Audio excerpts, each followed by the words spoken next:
Fam, what's good?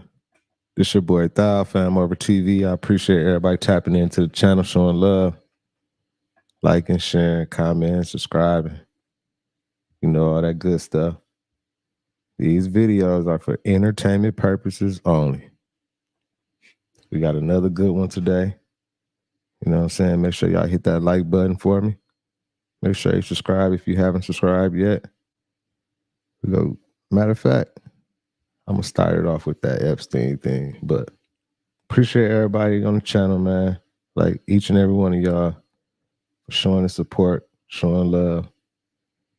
Like it's very well appreciated, and I'm very grateful for every one of y'all. So let's get it done.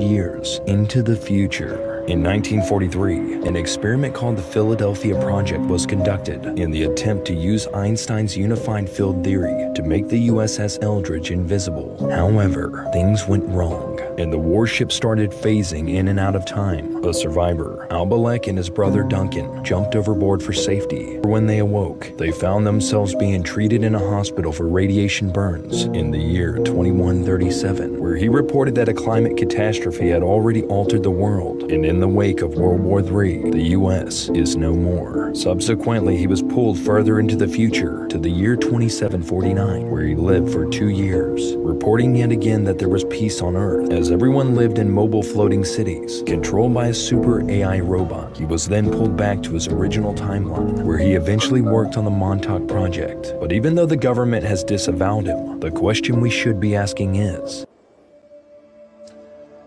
hello, my name is Alfred Bielik, more commonly known as Al Bielik. Original family name is Edward Cameron. I have been involved in the Philadelphia experiment, the Montauk Project, time travel, alien connections of the Montauk Project, and some other projects, all of which have been secret over the years, most of which have never been declassified. I wound up in the 28th century, and this was in a time period of 2749 to 2751 AD. Talk about changes in civilization, society, and everything else. It was drastically changed from what we saw in 2137, as this is now 600 years later. The cities were enormous, the cities were beautiful. They had ground-based cities, much as we have always had them, but they also had something else. Man, hold on now. This dude say he traveled to the year 2749. You know what I'm saying? And he's like an ex-military guy. I don't know. And he's describing like the future and stuff and everything. What y'all think? Y'all think dog capping or could this be? I mean, we don't know, y'all. What y'all think though? Make sure everybody like the video. Appreciate everybody in the building. But listen to this story. This crazy. Floating cities due to anti-gravity techniques being perfected sufficiently that they could float an entire city, which is perhaps not as large as any of our current cities. It was round, or very nearly round, but it floated on this platform and they could move the city any place they wanted, remaining floating in the air, 4,000 or 5,000 feet above the ground perhaps, or a little less, depending on what they wanted. But the size of the city was vertical rather than horizontal, 2,200 stories high. That's about 2.5 miles. The cities could move anywhere on the planet. Basically, they stayed hovering and floating. If they didn't like a particular location, they moved somewhere else. There wasn't that much traffic in moving cities, I can assure you, because the world population in that era, the 28th century, was only 500 million, and I was instructed later that was where they had held it for centuries. There would be no more than approximately 500 million population. Listen, y'all, the dude that's talking right now, this the dude from, I don't know if y'all heard about the Philadelphia experiment, about that ship that disappeared, you know what I'm saying, back in the day when they was trying to use some of that technology they had. But anyway, he's from that era, and he's saying that with that stuff that they was doing, like trying to make the ship disappear and everything, he ended up time traveling and going to the year 2749, and he explaining like what he saw and all this and everything. But you know what I'm saying? Anybody can make up a story like this, but hey, you know what I'm saying? He might be, why would he just, I don't know. You know what I'm saying? Make sure y'all like the video. Let me know what y'all think, though. The features of this. Bonjour. Let's start from the political standpoint. As I learned, all of these cities, whether they're ground-based cities, What's up, which DJ? the majority were, because they had to do manufacturing, they had to have agriculture and various other things to supply the needs of civilization. But all of them, whether floating or ground-based, were rather interesting in their governmental form. They had essentially no government. There's no government as we know it today. There was no money, there's no banks, there's no political jurisdictions, and there was resolved down to what would be best called a city-state structure, where the city is the state, and any other cities from that one are independent and operate in their own independent manner. So that was the major change there. There was no elected government, there was no appointed government, there was no government as we had ever seen it in the past. As I found out, each city was run by an intelligent computer, synthetic intelligence. He said it was no government, none of that. And everything was run by a computer. You know what I'm saying? That's what he's saying. Synthetic consciousness, a highly radioactive crystalline structure. Who built them, I had no idea. Nobody seemed to know that they've been there for hundreds of years. And this computer ran the entire city. There were guidelines set down, there were law books, but no courts. There were guidelines set down as to how you're to behave, what your parameters were. Within these parameters, anything was not considered kosher within this realm, this parameter limit, would be expressed as a yellow zone, i.e. a zone that you don't want to go into and you don't want to become involved in that type of behavior. If you got out into that area, you were given an invite for a reprimand to the computer, which there was one in every city, running each city. You would literally be called in for shall we say, an interview or an audience with the computer, and you would be advised that you had broken the law, but it wasn't considered a felony, it was a misdemeanor and such. Man, the way he detailing all this and everything, dog, it don't seem like it's a reason for him to be telling a story. I mean, a lie. You feel me? Like the way he in details and telling this story, he either had to practice this a whole bunch of times, or this is just genuine, authentic. He's just telling what he saw. But I don't know, man. Y'all gotta help me out, man. Cause I believe in all this type of shit. I think this type of stuff going on. Like he time travel. He seen something, but we don't know, man. If you were judged What's guilty, up, what's up, truth, you were lady? sent off to one of the work camps. What's For up, whatever purpose they did in the work camps. Very much like today, I presume, where any kind of labor, menial or otherwise, had to be done was done. And that was compulsory. That was not voluntary. If you were called in because you had gone outside the yellow zone into what is called the red zone, which is basically what you would today call a felony offense, you were immediately called in for an interview. You were examined, looked at, talked to, and if the computer at that point thought that you were rehabilitable, that you could learn again to be sociable and within the social bounds of normalcy, you were given one more chance. Damn. The computer decided that you were not capable of fitting into society. You were terminated right then and there. Now, there were other people who didn't feel like they could fit into the society, but had not yet committed any of the so-called offenses. Literally, they were allowed to leave. The word was, if you don't like it here, go live somewhere else. Go out in the boonies if you want. Live as a hermit. We don't care. And many did. I do not know what percentage. I was told that quite a lot of people had left the cities and gone out in the boondocks. Whether they formed communities or not, I never did find out. If you weren't required to work, which no one was required to, other than their social obligation, which was well inculcated into the kids, that you had an obligation to contribute to society, to pay for what you have been using and had inherited, for which no money was involved, a sort of... Hey, I mean, the way he describing all this and everything, I mean, it's obvious like this the direction that we headed in anyway with all the AI and the computer. But he said like it wasn't gonna be no government. The computer running everything. You get in trouble, you stand in front of the computer. It decide if you is capable of going back into society or you get terminated right there. Like all this stuff he's saying, like, man, what if this? I mean, this a lot of years away though. What this, man? So. I don't know, man. What y'all think? Make sure y'all like the video, comment below, man. It might just be a cap story. We don't know. credit system was still functional, but otherwise, except for fairly large credit purchases, if that is the right term, they didn't really keep track of very much. It was considered quite free as long as you were able to make some contributions and nobody overloaded the system with demands. That happened very seldom, that there was an overload of demand for goods or services. So as a result of that, there was very little abuse of the system. Now, in this period of time, talking with many people, making friends, I had a number of questions. Who built this computer system? That was my first and foremost question. Who maintains it? What happens when it breaks down? Very common questions.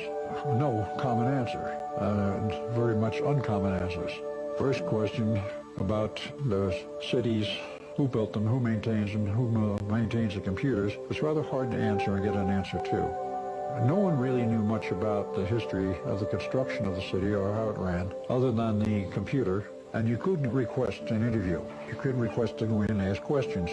The aspect of how these computers communicated with each other was unknown, but it did make, the one I talked with did make a number of interesting statements over a period of time. They had been around for about 250 years in this format and this system. Man, listen, Pat, that's what I'm saying. The way he talking and everything, it sound like, I mean, it sound kind of like, you know what I'm saying, kind of authentic and kind of genuine. Like, I don't feel like he was just making all that up like right there and everything. You know what I'm saying? So I don't know, but it's crazy what he was describing. But he did say it was a great place. It was nice. You know what I'm saying? People didn't want to worry about cash and none of that stuff no more. None of that. And the staff was assist Dr. Emil Kurtenauer. The important point here in the history we have to follow is what happened in terms of Tesla. In 1934, Franklin Delano Roosevelt was elected president of the United States. 33 is elected, and he became actual president in March of 34. In those days, it was March 20th. They've changed the date to 20 January since.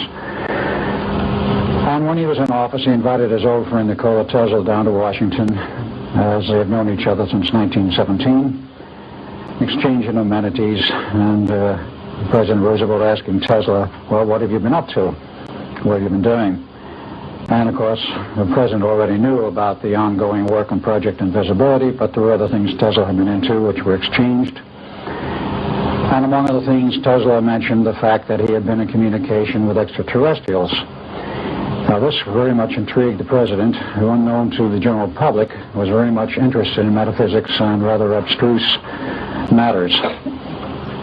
He was very curious about this, and Tesla told him a little bit about it. The equipment had been developed for such communication by RCA, which Tesla had been a member and staff member since 1919. In 1935, he became vice president and director of engineering and research worldwide, a post he held until 1939, when he retired from RCA. In that period of time, he developed some super-sensitive receivers, basically designed for RCA's use in overseas communication, and also a few transmitters here and there, all of which came in usefully to Tesla in his ongoing quest for knowledge. So he told FDR he had been in communication with several groups. Roosevelt was curious, can I talk with them? And Tesla said, definitely, I can arrange it if you wish, and he did. After which Roosevelt decided he would like to meet some of these people. And I asked Tesla, is this possible? And he says, I believe it is. He said, there's two groups principally you might be interested in talking with. He says, if you have in mind making any kind of a deal, because at that time, as everyone knows, we were in the midst of a terrible depression. And Roosevelt was looking for some means to get out of it, to end it. In those days, he was perhaps a little bit more altruistic than might have been the case later. So, now listen, y'all. I done heard all the stories about, Nikola Tesla. He was the plug with the aliens. They talking about they asking him, yeah, can we talk to him? He like, absolutely. You want me to set it up? Like, so he was plugged with the aliens. I know he had all the futuristic technology and everything, you know what I'm saying? So that's why he had all that extra, that's why he was so ahead, you know what I'm saying? Like, is that why? Y'all help me out. I just heard that for the first time. I just want to know, like, if that's what they said. That's what they saying. He the plug. He was talking to the aliens. He said, I can arrange it. The president asked him. Man, let's keep it going, y'all. Y'all make sure y'all like the video. Appreciate everybody in the building. I heard the story about Nikola Tesla. He cold. He was a cold man. What the hell is that? There's no apron. Mira lo que aventó. Check it out.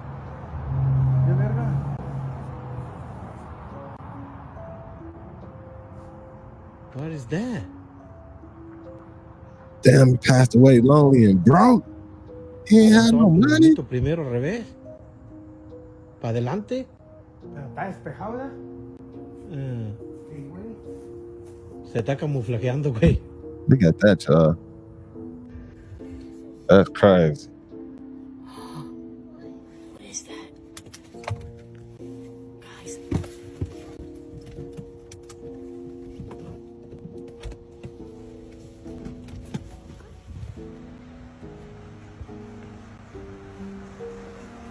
Shooting star? Y'all seen a shooting star? Y'all seen a shooting star? Where'd he go? Here he goes. They screwed him over, man. That's fucked up. Tesla died broke and lonely. Hold on.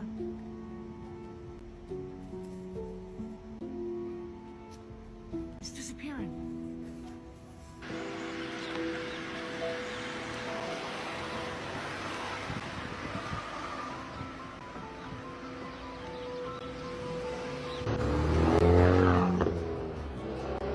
Yo, what the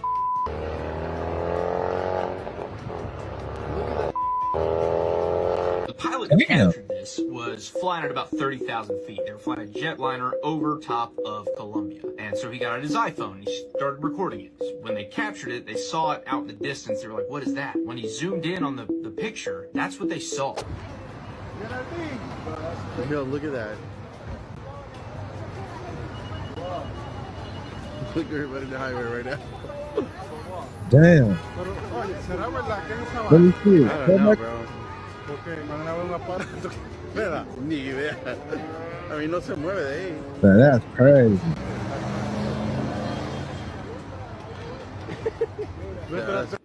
This looks a lot like the objects that were captured on October 16th by Camilo A. Herrera, who posted these photos and said that the UFO was seen in midair over South America on that day at 5 p.m. over Calamadarian. It remained static for about 40 minutes and then descended into a forest. Wow. Now that was crazy.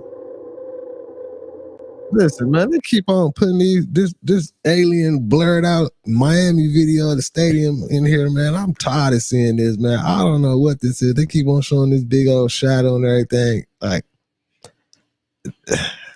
have this been confirmed to be fake or anything yet? Y'all seen this?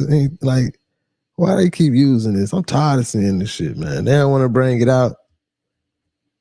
They've been trying to play us. They hide everything. Like, come on, man.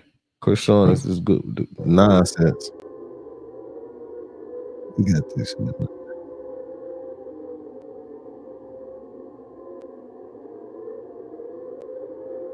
Can you describe for us what you see as if when the disclosure moment happens, there's going to be an aha moment, I think, right? Where there's a before this moment and then there's an after. And every day after that, the world is just going to be a different place. And I don't know what there's going to be a video of an actual interview of an actual extraterrestrial being. You know this? Yes. You know, so I mean, I know that exists. Listen, y'all. Hold on. The world is just going Let me rewind it. That the world is. Listen to this, y'all. Listen to this. That's crazy because I was just thinking, like, how when they introduce these aliens, because they're here, you know what I'm saying? They be visiting, they here. When they introduce these aliens or extraterrestrials, whatever, how they go do it? Listen to what my man just said, y'all. And make sure y'all like this video. Appreciate everybody here. Comment what y'all believe, what y'all think. Let's keep it going. Moment happens, there's going to be an aha moment, I think, right? Where there's a before this moment and then there's an after. And every day after that, the world is just going to be a different place. And I don't know what there's going to be a video of an actual interview of an actual extraterrestrial being. You know this? Yes. You know, so I mean, I know that exists. And that's part of the crown jewels that they're not going to want to reveal. To the day that I leave this earth, I'm going to remember seeing that. Man, think about that day when they interviewed that alien and everybody in the world, everybody watching like, that's going to be crazy. I'm ready to see it. I hope it be the aliens that they said that look like us. And we chopping it up on TV. Man, that'd be crazy. It's just imprisoned up here. I had a camera with me, so I was taking videos of them dropping stuff off, things like that, until we trekked up to this point. But then looking north past that slope, that's when I started seeing the key details of this thing. When we trekked down and got around 150 to 200 meters from it, and all of a sudden we were engaged. But the way that these guys moved was so fluid, it was so still. The gear that they had was black OTV vests, they had black camouflage utilities. And that's when you kind of picked up the hum that this object was doing, along with these guys flipping their safeties off. Especially M4s, you know, it's very distinct sound. And they started yelling at us, "You're not supposed to fucking be here. What the fuck are you guys doing here? Who the fuck are you with?" At one point they said they were gonna smoke us, they could throw us out of a helicopter, it's very easy to get lost in the jungle out here. You know, they kept saying stuff like that. They're having two guys watch while there's a guy basically taking our magazines out of our vests. They actually knew where our military IDs were, because in Marine Corps order, you have to have them in your left breast pocket. So as they're searching us, we're watching this thing happen, and that's when we start seeing trucks come from our left and go onto this platform. And they were up armored 350s. I know exactly what 350s are. Man. The Marine, they accidentally ran up on something. They was on the site where a UFO, UAP, whatever they be saying, a hit, and they weren't supposed to be around there. They down there got killed by their own people. Man, I believe all the ex-military, like all these little interviews and witnesses and stuff of the extraterrestrial stuff, like the Navy or, you know what I'm saying, the Air Force, I mean, like flying and all the stuff they be seeing and everything. I believe them, you know what I'm saying? Because they out there in the field. I'm sure they seen it. And it take a lot to just come out and say something about it, because y'all know what they go do, what they will do. Entertainment purposes only. Look, you can see like an outline of something.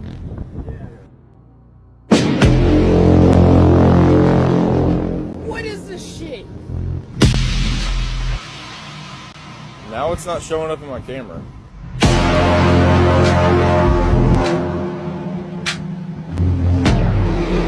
We're talking about an incursion of an unknown vehicle over a military base. Oh my God, they're coming down.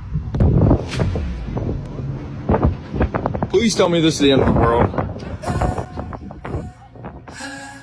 And right there was some. Hey, I've been trying to get away from these extraterrestrial videos and stuff, y'all, but it's just hard because I just feel like we close to an awakening or something. Like we close to that point where it's gonna come out. You know what I'm saying? Like that's why all these UFOs and alien shit coming out, because I feel like something finna happen. They feel either launch Project Blue Beam or something finna go on. You know what I'm saying? For sure. That stuck out like a sore thumb, especially with jungle terrain. Vegetation, very green stuff, was something that was rotating, and it was transitioning between colors like a light matte gray as well as a dark matte black. And it was very smooth. We were approximately 150 meters away from this craft. You can see that the craft here actually was roughly about 300 feet. It was rotating in a clockwise motion. The panels here that you see, the black ones, at least 3 of them, was like a Vanta black. On the very top, there was like a pyramid structure, and it had an audible hum to it. And the way that it was floating, which was about 10 or 15, 20 feet off the ground, we were then intercepted by a team of rogue military force, if you will, because they all had American dialects. They had American gear. They had no insignias on. They had no ranks. They had nothing that would signify who they were. At that time, there was 4 of these trucks, which were F-350s. They had weapon cases. They had 2 of them that were in the back of each truck. They also had these containers, suspected they were smuggling narcotics or drugs. Come to find out, it's more disturbing than that, that it was for people. They loaded these onto this platform and these trucks drove off. As that happened, this platform actually rose up off the ground itself. The top part of the craft actually met it down in the middle like this. It formed into one solid piece. It floated right above the tree line. As soon as it was able to break that tree line, on each corner it emanated a light. It was either red, yellow, green, or blue. It didn't make any additional high-pitched sounds when it rose up. Once it got past that tree line, it shot over to the left so fast, I would estimate probably 3, 4, 5,000 miles an hour. Let's explain who David Fravor. Yeah, that was that ex-Marine telling the story. He seen it up close and personal, y'all. Like, I don't think he capping. You know what I'm saying? I believe him. I believe him for sure. Let's keep it going. Was. Yeah. He's a fighter jet pilot for the Navy, and he discovered a UFO off the coast of San Diego that, when they tracked it, went from 60,000 feet to 1 feet in a second or less. Yeah, what's good? The thing traveled in an insane way that defies all of our understanding of physics. And this thing also actively was blocking their tracking systems, which is an act of war. If it, if the Soviet Union or China was doing that, that's technically an act of war. So this thing was doing something that showed that it was intelligently aware of the fact that they are using tracking devices to try to lock in on it. Didn't give off any heat signature, and the people from the Navy that he was communicating with saying, yeah, we see these every now and again. We don't know what the fuck they are. One of the guys, he was a Navy helicopter pilot. He was flying CH-53s, which is a big heavy lift that the Marine Corps uses, and the Navy uses it for certain things. At the time, it was off of Puerto Rico, but he was flying out of there. And, you got super clear Caribbean water.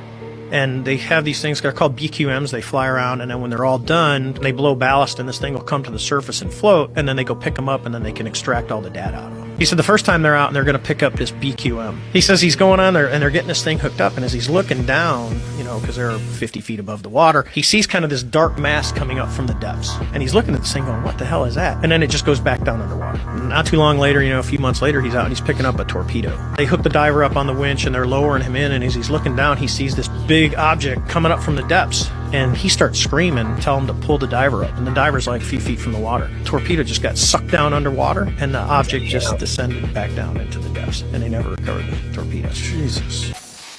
See, I believe that shit. Like, they got me. Like, I believe it. You know what I'm saying? I know it's a possibility. It's a possibility for everything in the world today, y'all. It's 2024. Y'all know what time it is. And I do think like some UFO shit be going on in the water. I mean, they got videos. They got videos of like UFOs going into the water and stuff. So y'all know what time it is. Let's keep it going.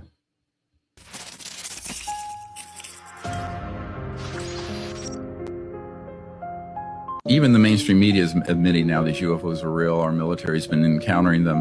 When people say, the government's hiding something, I say, the government couldn't find their ass in a well-lighted room with both hands. I've known a couple of the heads of Army intelligence, and there's a deep underground military base that has 9 ET craft and the autopsied bodies. Covertly, though. It's not like they're like going down the street shooting everyone in the head interested in this. They do it covertly and through disinformation, false information. Who's running? What organization is running the show then? It's called the Majority Intelligence Committee. I have a documents on our website from the National Reconnaissance Office that runs all the super secret spy satellites. So this is like aside from the government. This isn't part of the U.S. government at all. Think of a hybrid entity that is part corporate, part government, but so secret that it is running off the radar of most people in government. The military's been studying this for a long time. Well, Stanford Research International, SRI, had a huge program for years doing this, and the scientific studies are dispositive. Yeah. So look, he said it's some called the something intelligence community that's running like all the space stuff. But do y'all remember when Like, I'm tripping. Let me see. Do y'all remember when Trump, was it Trump? Did somebody like started like a UFO air space type shit, man? Air Force. No, I mean, dang, what's the name of it, man? What's the name of it, y'all, man? Space Forces. Yeah, Space Force. Didn't they start a Space Force? Listen, then Trump started Space Force. Ain't that supposed to be like the people who going to check up on all this shit and everything? Where they at? where the Space Force at, man? Like, they tripping. I ain't seen them yet, man. Let's watch this other interview, y'all. My name is Stephen Michael Digna Jr. Doctor, I'm sorry. These are slipping my hands here. Active duty service in 19... My bad. I'm start over. Look, I hate to be funny and everything, but him walking up to the mic, he looked like he'd been abducted. He looked like some aliens was messing with him and everything, but I'm just messing with him, man. You know what I'm saying? I ain't trying to make fun of him because I know he injured military, man. You know what I'm saying? Veteran. Salute to him for sure. Much love to him. But he walked up like he didn't have some alien contact. My name is Stephen Michael Digna Jr. Doctor, I'm sorry. These are slipping my hands here. Shit, you nervous too? My name is Stephen Michael Digna Jr. The following testimony is true and inaccurate as it can be at this time to the best of my ability, and I am prepared to swear this testimony under oath before the Senate and Congress. I'm a former sergeant in the United States Army. I began active duty service in 1999, and I served until 2002. I was assigned to the U.S. Army Training Center, W4J9 Alpha Alpha, Fort Irwin, California, located in the Mojave Desert inside Death Valley near the Barstow, California in 2000. I was assigned to Alpha Company Group, Live Fire Combat Engineer Division, Computer Support System. Y'all think he capping?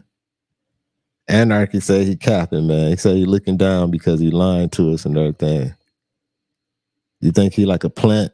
But why would he tell this story? Like, what's the purpose of like telling this then if it's just like, you know what I'm saying? I don't understand that. Like, I don't know. Let's give him a chance. Let's finish watching it. I don't know. He seemed like, I don't know. Basically, for civilians, it's management for live fire operations. I acted as a hub between the operations group, intelligence planners, ground team, Air Force, and Star Wars programs. Thank you, Doctor. In July of 2001, I was observing a live fire practice at a level from an observation deck at approximately 3 stories high from the desert floor. I saw a craft in the distance at approximately 200 feet off the ground, measuring approximately 172 feet across, strongly resembling a hovering B-2 Spirit. Upon first glance, my eyes were adjusting to the darkness. I could see 7 lights in a V-shape. After that, I closed my eyes for approximately 30 seconds to allow them to adjust the lighting conditions. We were running red lights throughout the bunker due to the current live fire exercise. The range was hot. That means rounds are being fired and lives are at risk at all times. This was interrupted by a very, very ominous call, a net call. It said, ceasefire, ceasefire, ceasefire.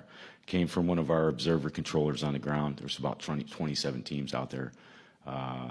And they kept soldiers alive and trained them. Sorry, thank you, Doctor.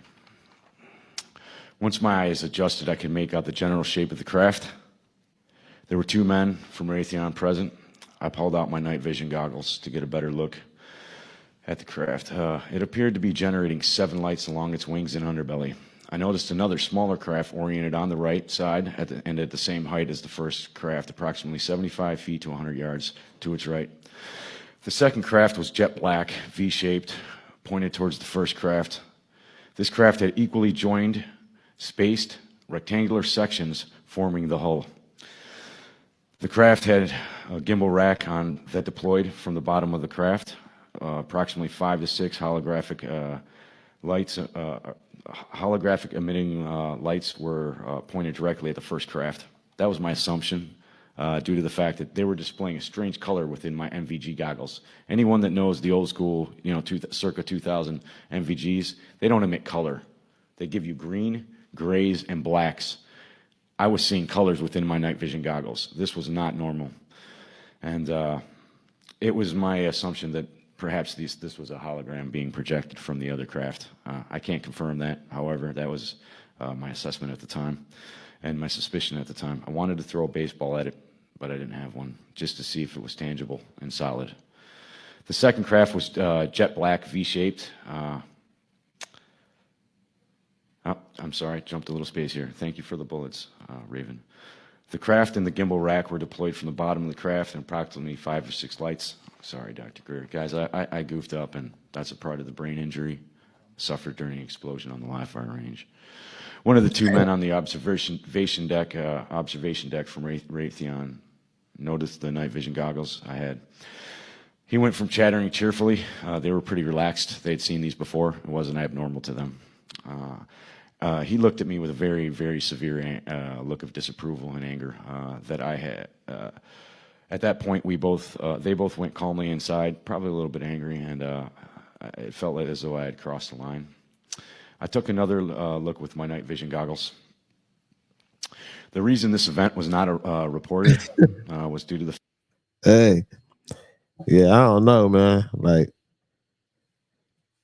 I don't know. Like, the feeling that I got from the other dude, you know what I'm saying, listening to him and everything, it was a different feeling. You know, I'm listening to the dog, too. I'm listening to his story, but it's just, maybe his brain injury and everything got him, like, kind of messed up, you know what I'm saying? And he delivering it like this kind of messed up and everything. But, I mean, we don't know, you know what I'm saying? Let's give him a chance, man. It's almost over. Let him finish the story. Like, we don't know. What if he telling the truth and then all of us like ain't even believing him and everything? Like, we don't know, you know what I'm saying? Shit, we ain't trying to follow what he doing or what he say or whatever he's trying to put out. We just want to know, motherfucker, did you see some UFOs or not? Like, that's all we want to know. Like, we ain't tripping on nothing else. The fact that it was not unidentified. I'm going to repeat this very clearly to the cameras. This craft was not unidentified. This was on our birds, and to the observer controller that called that out on the range, I'm not going to put his call sign out. Roger up, eyes on, hands on confirmation. That's our bird, but she doesn't need wind to get lift. She was hovering stationary. This was, I'm going to interject here. Sorry, guys. This was very dangerous. This craft showed up unscheduled. I got no notification. My job was to maintain command and control and to be the hub and top observer controller for the Tactical Operation Command Center for live fire desert warfare. That's the largest live fire warfare center for desert warfare on the planet and in history. So any moving objects that are on that desert floor or in those skies are supposed to be coordinated between myself and another group that I directly worked with the civilian personnel through Raytheon and the United States Air Force. So to get back to the statements here, the reason the event was skip. All right, well, this is going to jump in a little. I was the fastest promoted soldier in 25 years on the post. And I was the youngest #1 control seat holder at Fort Irwin NTC facility in history that held the title, the Voice of the Desert. When I cued my mic at my FM base station, it shut down all radios, and I could shut down the range for safety reasons or for medevac calls, safety reports, weather reports, and any other thing that was commanded by me, by my superiors. I skipped over that, but I filled it in good. Approximately 5 to 7 days later, sorry guys, this is personal. This affected the rest of my marriage, my life, and my relationship with my child. Right. Think about that, y'all.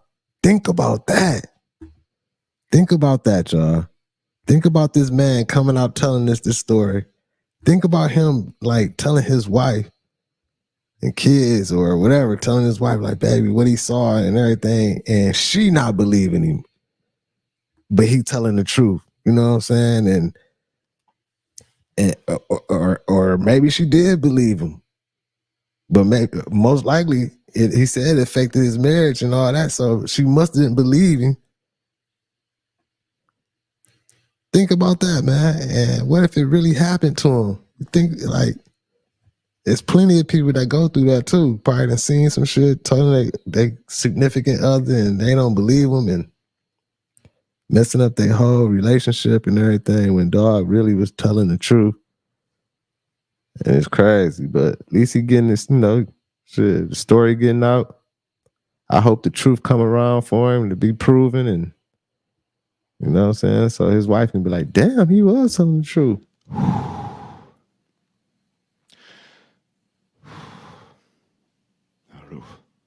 Approximately 5 to 7 days later, the following incident took place on Fordowen Road. It's the one road leading into the base. During the weekend pass after the show, my wife and I had taken a pass to go see a movie. And this took place right after the live fire bunker, about 5 to 7 days afterwards. We skipped the second movie, or halfway through. I was really tired, just got back from running the range, 78-hour shifts with no relief. We passed a dry lake bed on the right-hand side. I've got that exact information already turned into the proper authorities. Thank you, Dr. Greer and all of his team. People out there, please get ready to come out. It's a saying they got, an old friend of mine, well, a new friend, but he reminded me of an old saying they have at Fort Benning, Georgia. It says, follow me. There's another saying we have at the signal. Yeah. Yeah, I don't know, y'all. I just don't know about him. You know what I'm saying? I don't know. His story, it sound good. And I mean, he detailing some stuff and everything, but I just don't know. I don't know, you know what I'm saying? I don't know if he shook or if he up there just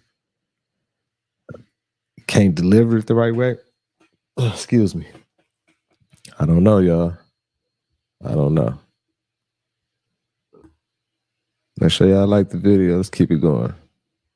We're seeing in Cape Green through the forest. Okay, we're looking at the thing. We're probably about 200 to 300 yards away. It looks like an eye winking at you. It's still moving from side to side. And when you put the star scope on it, it sort of has a hollow center, a dark center. It's like a pupil of an eye looking at you and winking. There's one on the right heading away, too. Yeah, go ahead north.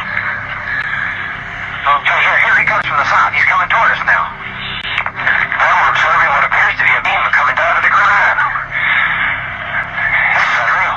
This light came around this blind side of the object. Never saw the back of it. It couldn't move from the area it was in.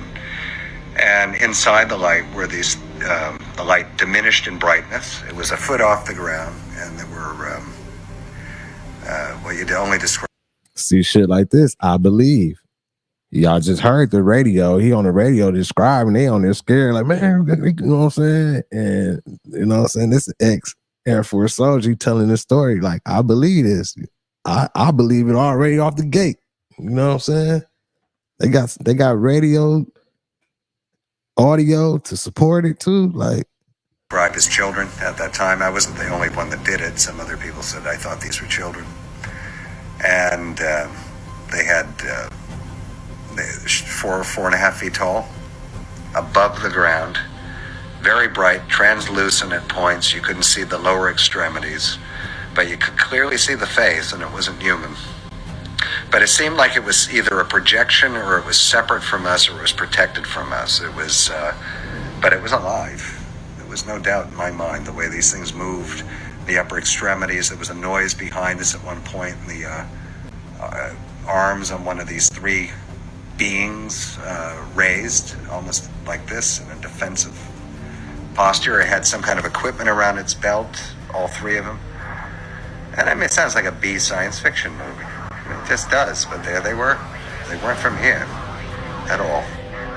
According to some of the witnesses, there was a close encounter of the third kind. There was actually beings. These were translucent. They were almost human looking, but translucent. damn, y'all hear what she said? They were almost human looking, but translucent. So kind of like what? Kind of like see-through, but I heard some videos of the Miami stuff and they said the same thing. You know what I'm saying? Like they kind of look, you know what I'm saying?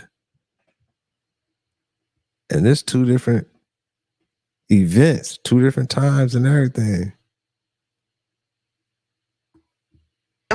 were absolutely in a terrible state. I mean, these are military men.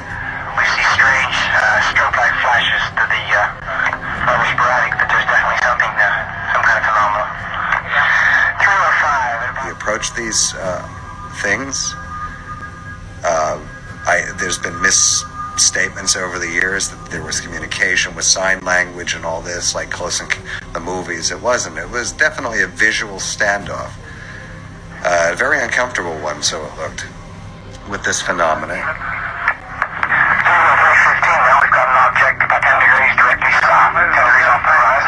Some of the other people looked totally buried, like everything they knew collapsed. It was done. We were called off by our shift supervisor back to the staging area, parking area. And it seemed the lower ranking guys were called off first, so I gladly left. I looked over my shoulder, my left shoulder, as I was going over the rise, and this face-off was still going on this field called Capel Green. And I'll never forget it. And there it was. We got back to the vehicles and left. And this is one of many stories of ex-military guys that have had to recount their, encounters with extraterrestrials. And you ask yourself, why would he make this up? I mean, and what would he get from it? And you hear the audio from the event and when it took place. Right. I think more and more we're going to see more and more testimonies like these, because it's becoming where people are just really used to it now. I mean, we're hearing about it. We're hearing that this person saw it or that person saw it, but we're not seeing it, or we're not seeing it for ourselves.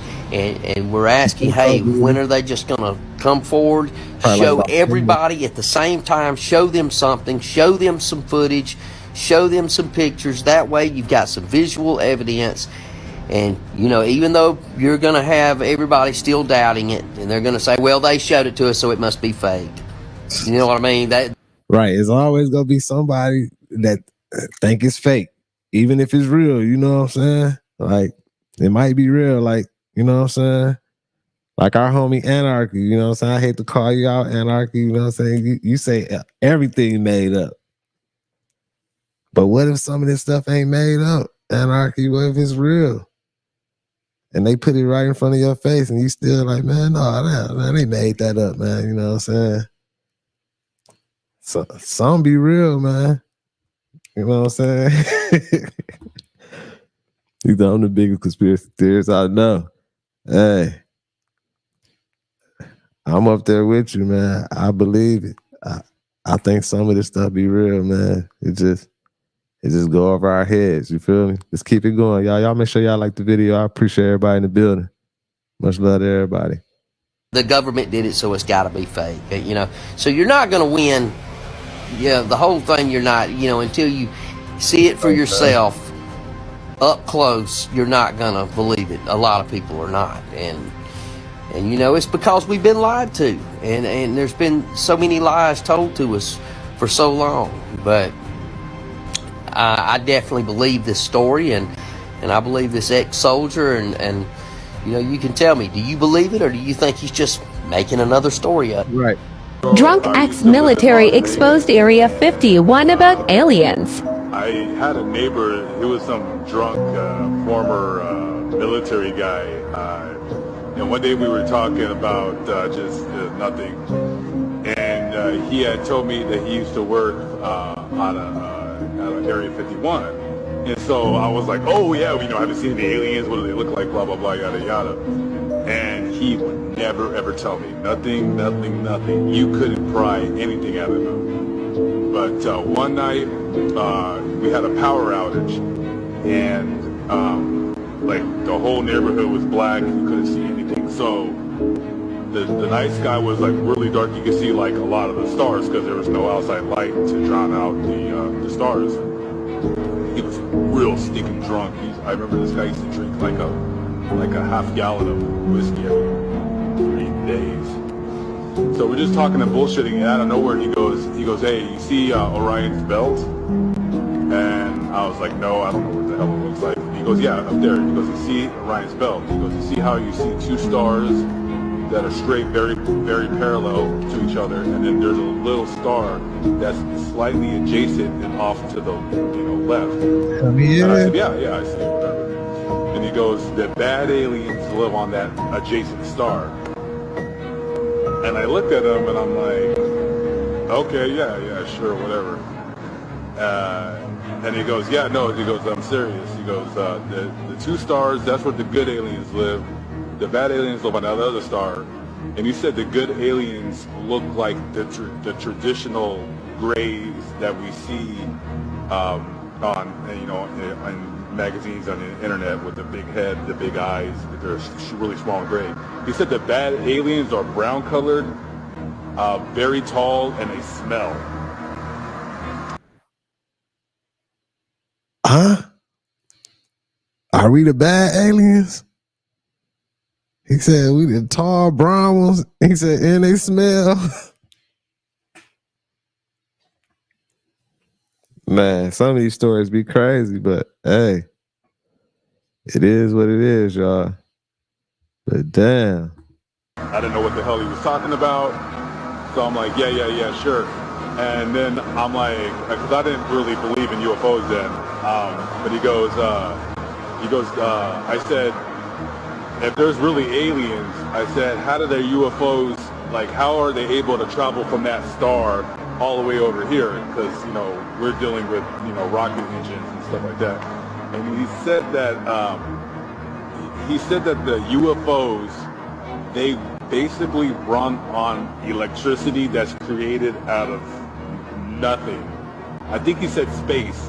He goes, they have like a, it was really, he said it in a confusing way, but he said that the UFOs run on electricity that's gathered up in space, and that instead of how a rocket is driven by thrust, by a combustion engine, he says the reason how the UFOs are able to go so fast is that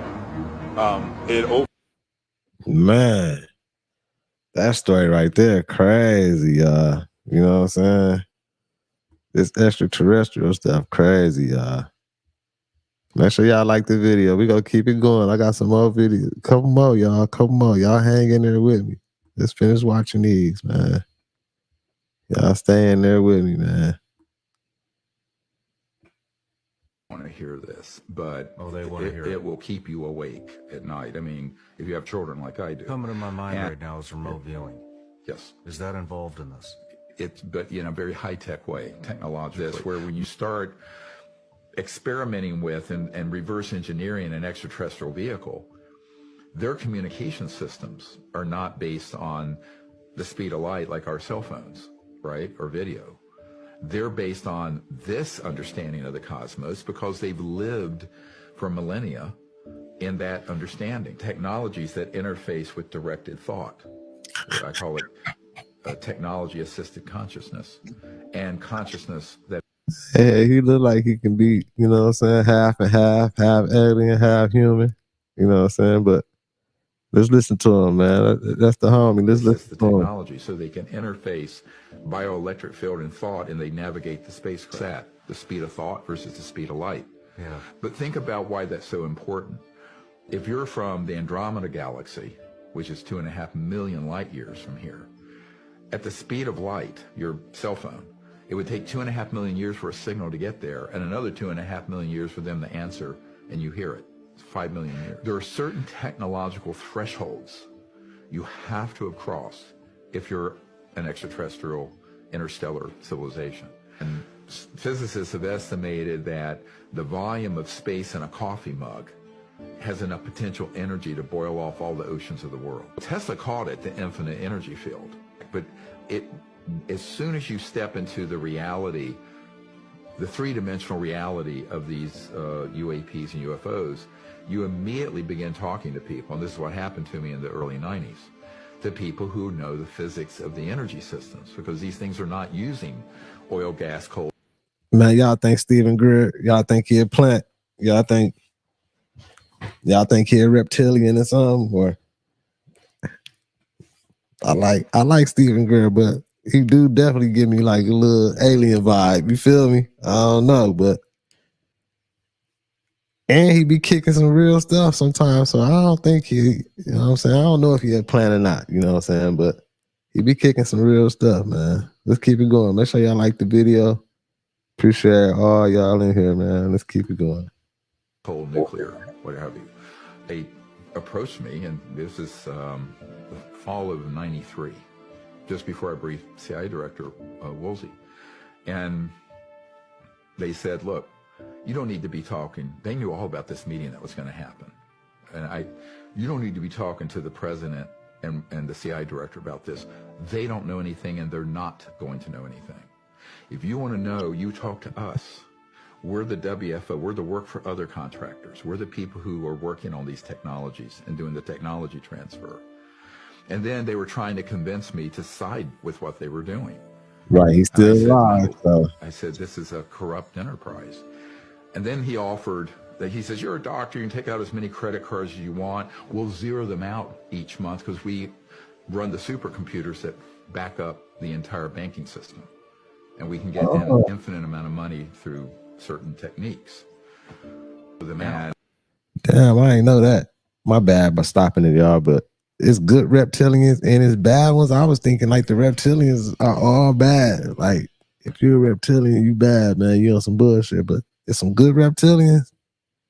Now I gotta look at it different. You feel me?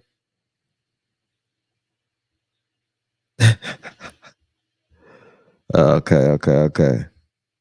I said, then you're going to own me, aren't you? Because he says, no, we're just trying to help. You see how these...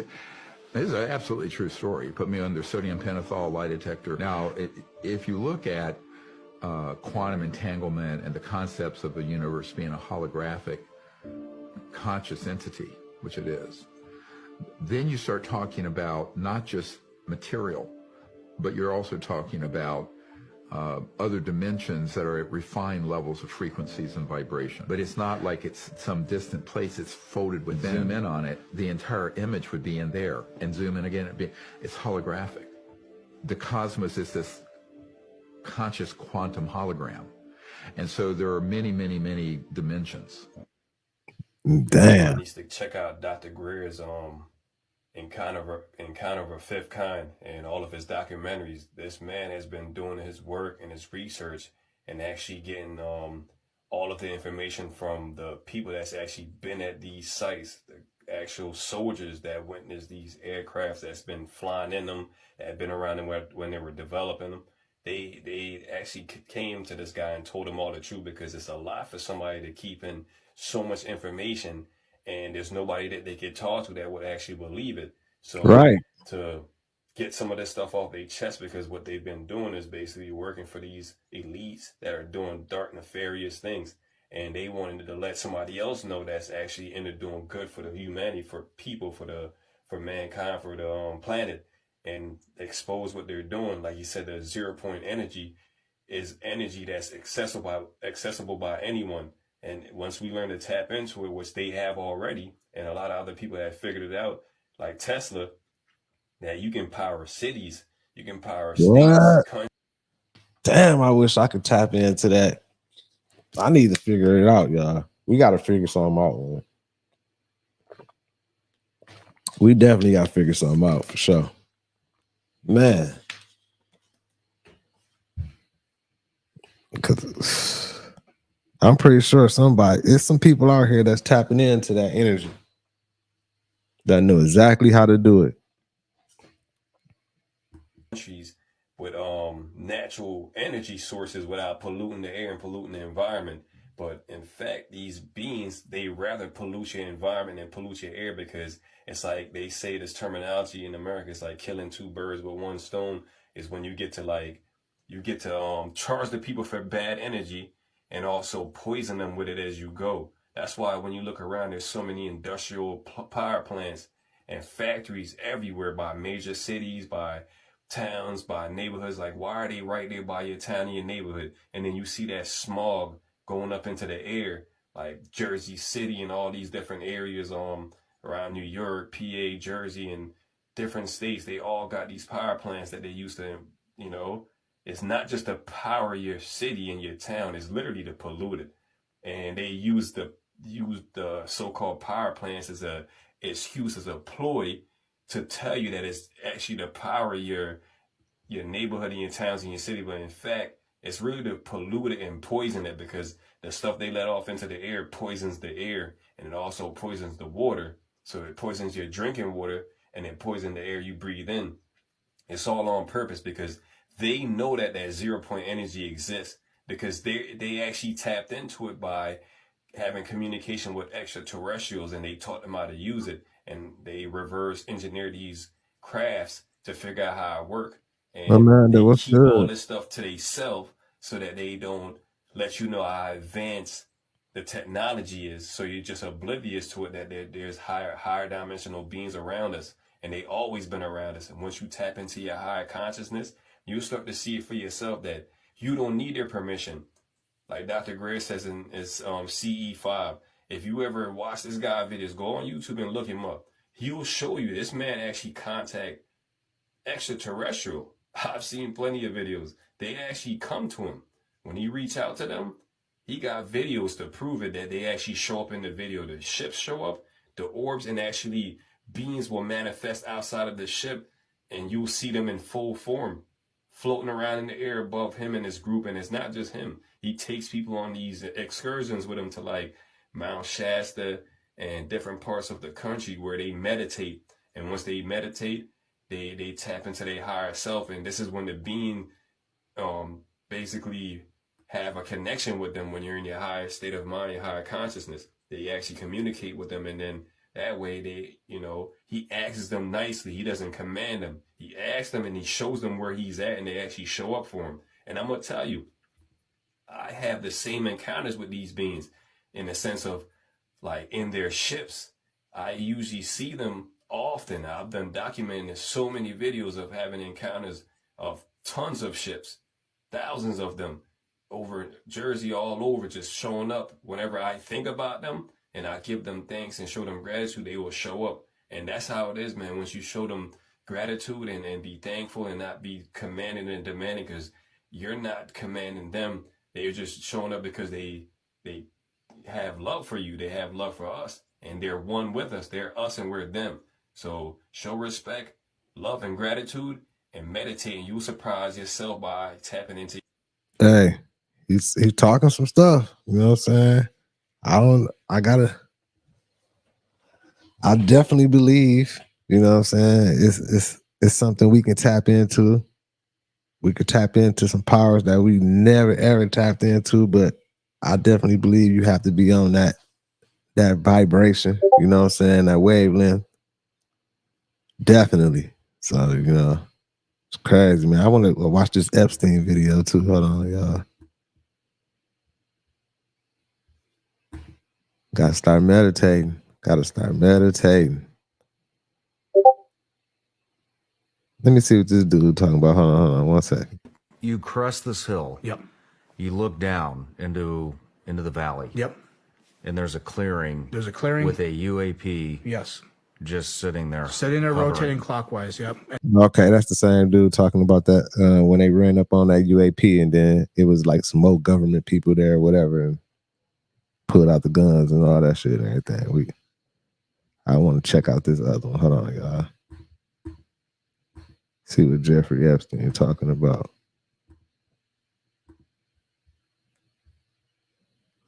The fifth and final batch of court documents related to Jeffrey Epstein and Ghislaine Maxwell is out, and it contains more shocking allegations against prominent figures.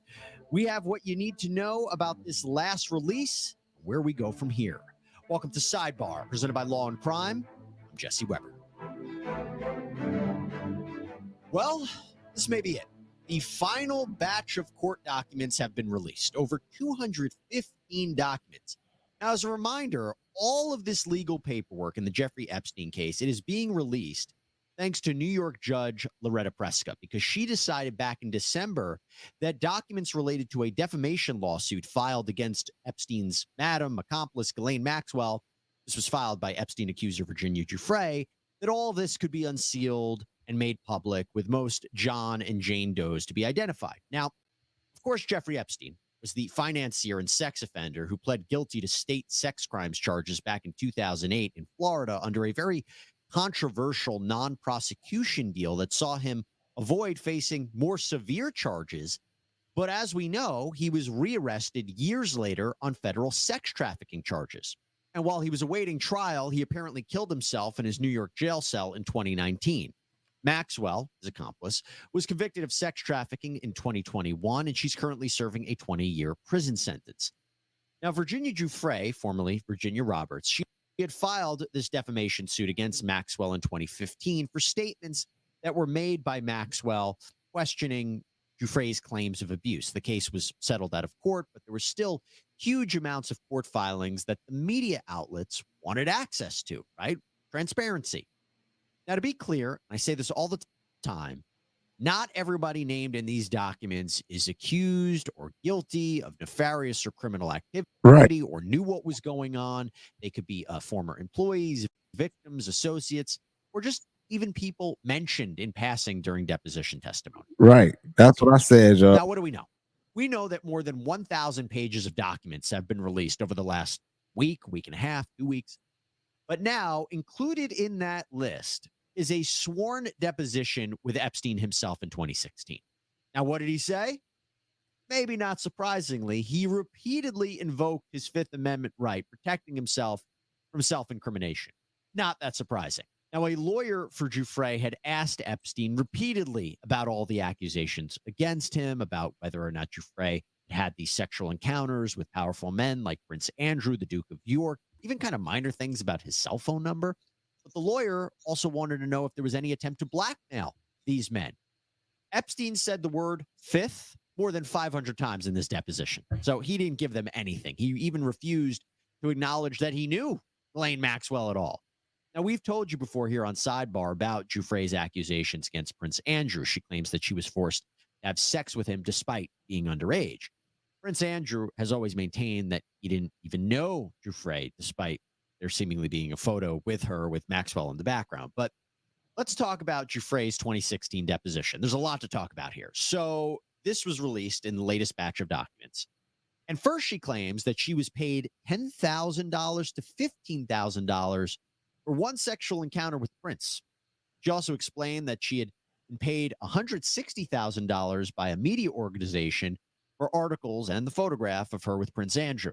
Now, Giuffre filed a lawsuit against Andrew, and he paid an undisclosed amount of money in 2022 to settle the suit. He didn't admit any wrongdoing or liability, but the settlement was reportedly millions of British pounds. Now, in the latest deposition paperwork, Giuffre denied having ever been sex trafficked to any presidents, but said that she did have sex with a well-known prime minister. She refused to name who that person was. She said, quote, "If I can just say, I personally know that this is not a good person to talk about, and I'm not going to point blank, I'm not going to say his name." Well, here's another revelation that's probably going to send shivers down your spine. I know it did with me. In this 2016 deposition, Giuffre claimed that Epstein had a room known as the dungeon inside of his New York City townhouse. Damn. She testified, quote, "So there was pictures on his desk in the office and around that room. And then there's this room that I refer to as the dungeon that had a huge photograph of me and another girl. I mean, huge, as in bigger than that wall cabinet. There's a painting of both of us doing salacious acts together." And when asked what she meant by salacious acts, Giuffre said, "Sexual acts." You know what I'm saying? According Man, listen, y'all. This motherfucker Jeffrey Epstein crazy, dog. He got big pictures of him on his wall. He had one of Bill Clinton on his wall in a dress. Man, what was he on, y'all? Dog was too crazy. He's super sick. Y'all think he's still alive, man? He dead, man. They canceled, dog. He dead for sure. They thought that if they killed him, wouldn't none of this come out, but it's coming out.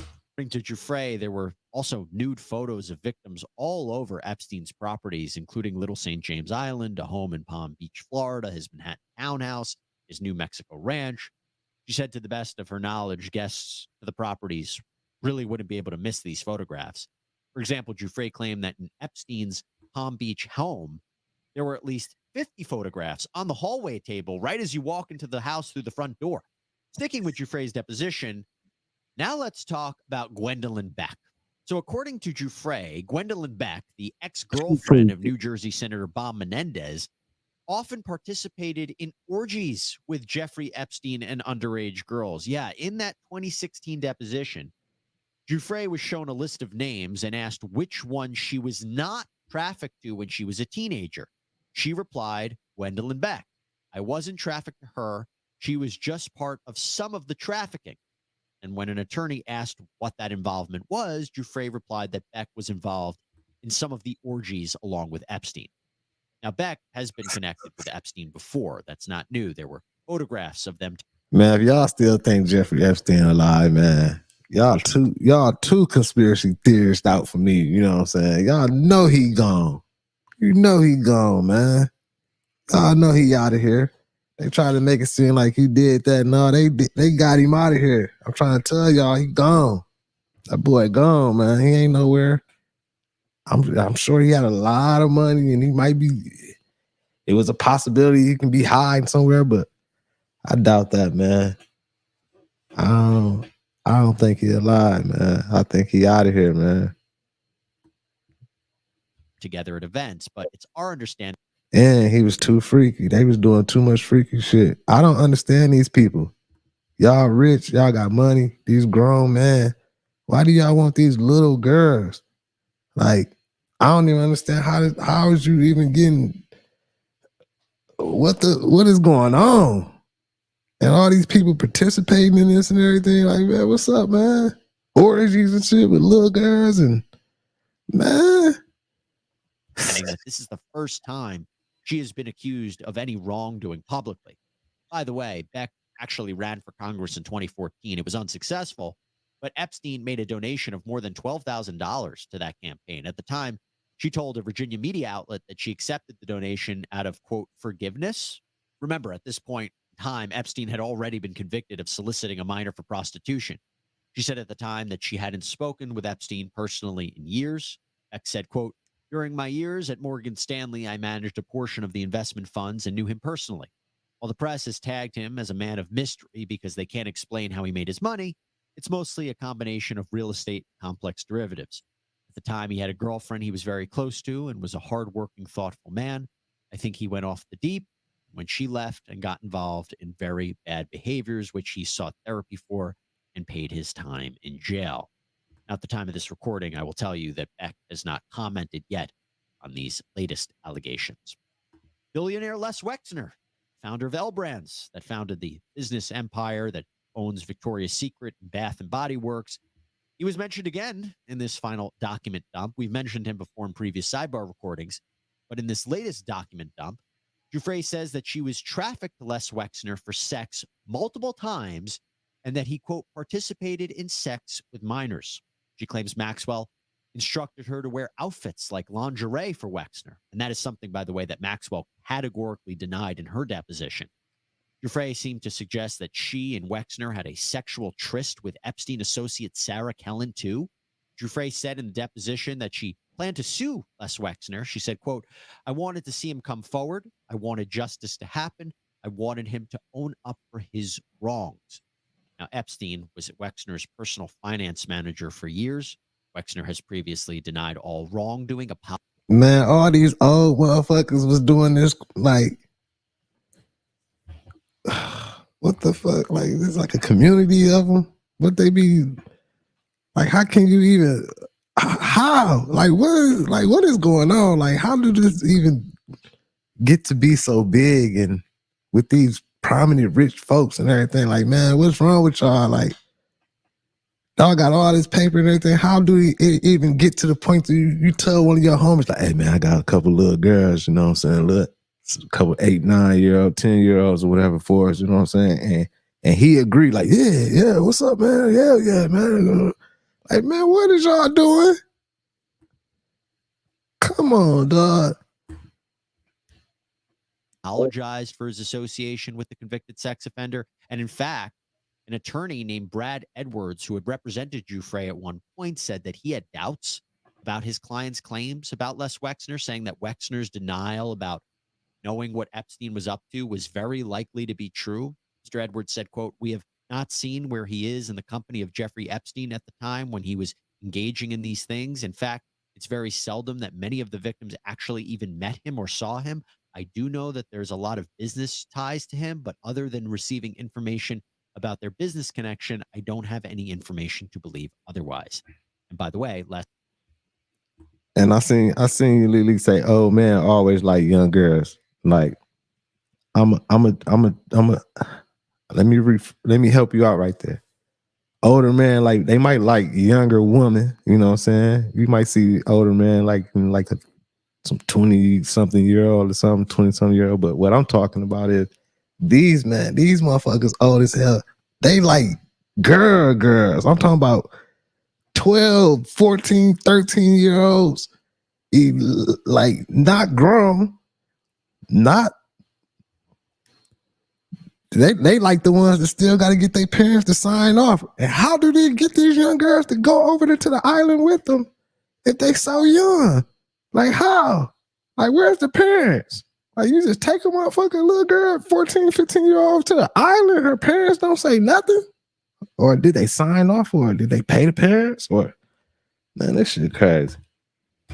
Wexner has never been criminally charged in connection to these allegations. And speaking of allegations, there are new accusations against French model scout Jean-Luc Brunel as well. He has long been accused of acting as a pimp for Epstein, procuring young girls for him to sexually assault. Brunel was kicked out of a modeling agency in the 90s following a report of decades-long abuse against young women and girls. But Epstein and Brunel apparently started a new agency. And when Epstein died in 2019, French authorities opened an inquiry against Brunel, tried to flee the country, but he was arrested at the airport. The documents allege that he would offer girls from poor countries modeling jobs, but instead would traffic and abuse them. Brunel, though, was found dead in a prison cell in Paris. He was awaiting trial on charges of rape. Now, according to the documents, Epstein forced Jane Doe number 3 to observe him, Brunel, and Maxwell engage in illegal sexual acts with dozens of underage girls. Epstein also forced Jane Doe 3 to have sex with Brunel on numerous occasions. And that right there is just crazy to me. Like a whole bunch of underage girls. Where's their mamas or they dad? Like, where's the parents? How is they getting these younger age girls like that? And it's parents out here that just don't care? Or is the parents in cahoots with these little nasty old motherfuckers? Or what's going on, y'all? We knew all that, but in the latest round of documents, there was a message that was recovered. And it was apparently a message left for Epstein by an employee of his, someone who would work for him. And it read that Jean-Luc Brunel, quote, has a teacher for you to teach how to speak Russian. She is 2 times 8 years old, not blonde. Lessons are free, and you could have your first today if you call. Yikes. Authorities, by the way, found this back when they were investigating Epstein in the early 2000s before he pled guilty to those charges out in Florida. Giuffre, by the way, also talked about Bill Clinton in this latest round. Virginia Giuffre claimed that former President Bill Clinton, who we already had reported was an associate of Epstein, had a connection to him at one point in time. He's never been formally accused of any wrongdoing or crimes. But Giuffre says that he had to have been a witness to what was going on, namely the abuse of all of these minor females. She was asked in a deposition, is Bill Clinton a witness to the sexual abuse of minors? Giuffre replied, yes, he would be a witness because he knew what my purpose there was for Jeffrey, and he visited Jeffrey's island. Now, to note, there has been doubt cast on whether Clinton ever was on that island, and there's no definitive proof he was there. There's clear evidence that he was on the plane at one point. Now, moving on to these kind of big claims from Giuffre, she also claims in the 2016 deposition that she and another female performed sex acts on not only Jeffrey Epstein, but prominent attorney Alan Dershowitz inside of a limo. Man, these motherfuckers, man. These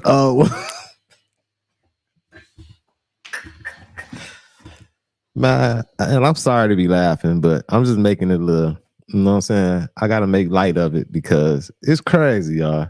Like, it's crazy, man. I'll be so mad, man. Man. They just don't know, man. They just don't know. I wish a motherfucker would with my daughter. I swear. Instigated it. The men pulled out their wording for this is just anatomy. They pulled out their anatomy, their genitals, and we were told to perform oral sex on them. Man, No, I don't know the exact terms that they used during that time, but Jeffrey insinuated. They gruesome as hell. But R. Kelly locked up. But you're hearing these same stories of these people doing the same other stuff. And it's girls that came out. They giving their stories. Some of these girls and got paid off millions of dollars. Right there, you guilty. What the fuck you paying somebody off millions of dollars if you ain't did nothing? Like, only way I'm paying off if I know I'm like, hey, I'm guilty. Let me go ahead and pay this and get it out the way. Like, man, ain't nobody doing that, man. Like, this shit crazy. I'm disappointed in Bill Clinton too, man. It and Allen agreed to it, so yes. And as we have previously reported, Giuffre and Dershowitz had sued each other at one point. Giuffre had dropped her case against him, saying she might have had a case of mistaken identity about being trafficked to Alan Dershowitz. And by the way, Alan Dershowitz has adamantly denied all wrongdoing, even calling for the release of all of these documents.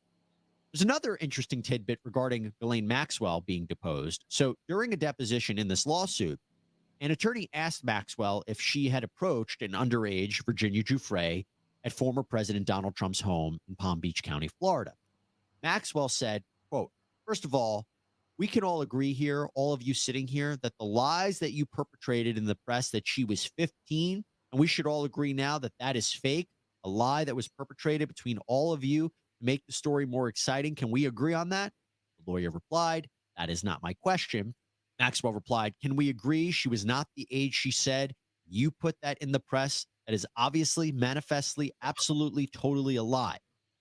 Then you got to get this. Apparently, Maxwell got upset. Well, what was her The age? lawyer says, quote, I am going to put on the record Miss Maxwell very inappropriately and very harshly pounded our law firm table in an inappropriate manner. I ask she take... Man, how the fuck she gonna be mad?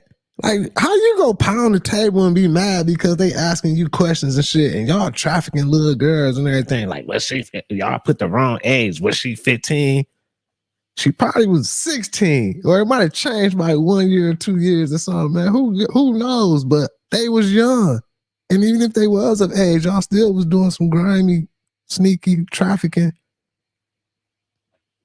Oh, nasty shit. You know what I'm saying? Like, a deep breath and calm down. I know this is a difficult position, but physical assault or threats is not appropriate. So no pounding, no stomping. No, that's not appropriate. And Maxwell responded, can we be clear? I didn't threaten anybody. Well, finally, I'm going to leave you with this. We talked a lot about Epstein accuser Sarah Ransom and her allegations about recorded sex tapes and kind of doubts on her credibility, but there was one other disturbing thing that she claimed. So in a 2016 deposition, Ransom explained how she once found herself on Epstein's plane with the financier and two other females. She said, quote, the rest of the passengers in the, I think it's towards the front of the plane where all the seats are, we all the guests fell asleep. I pretended to be asleep. Jeffrey was in his bed on the plane having open sex with Nadia for everyone else to see on display. Now, that could be Nadia Marcinkova, we've talked about before, being a Jeffrey Epstein associate. So as of right now, that seems to be all of the documents at play. There is a question about whether or not the identities of at least two other Jane Does may be revealed. The court is going to assess that. But these are the documents. These are the revelations. Now, it's not the Jeffrey Epstein list, as we all talked about, the list of everybody that committed a crime, but it definitely sheds some new light to people, especially if you haven't been following the Jeffrey Epstein saga. And at the very least, it kind of crystallizes a little bit more the players and the allegations for you. But remember, that's what this is, allegations. documents, material, testimony in the middle of a civil lawsuit. So let's always be clear and put this all into context about what this means. But we will continue, of course, to follow more of the Jeffrey Epstein saga should it progress. That is all we have for you here on Sidebar, everybody. Hey, I'm gonna say this, man. Jeffrey Epstein, he definitely gone, y'all. I know some of y'all believe he's still alive, but dog dead, man, for sure. Like, after hearing all these stories and everything, they thought getting rid of him, some of this stuff wouldn't come out or something. But he gone, man. He was gruesome, man. Y'all heard that story? They said, old girl said he's had open sex on his plane, door open in his bedroom so everybody could see. And they all was sitting right there in the front. Like, the little young girls on their way to the island. Like, he wasn't playing. That boy was a real predator. And whoever was messing with him was predators too. Y'all know that, man. That's crazy, man. They messing with my oh my God, here we go.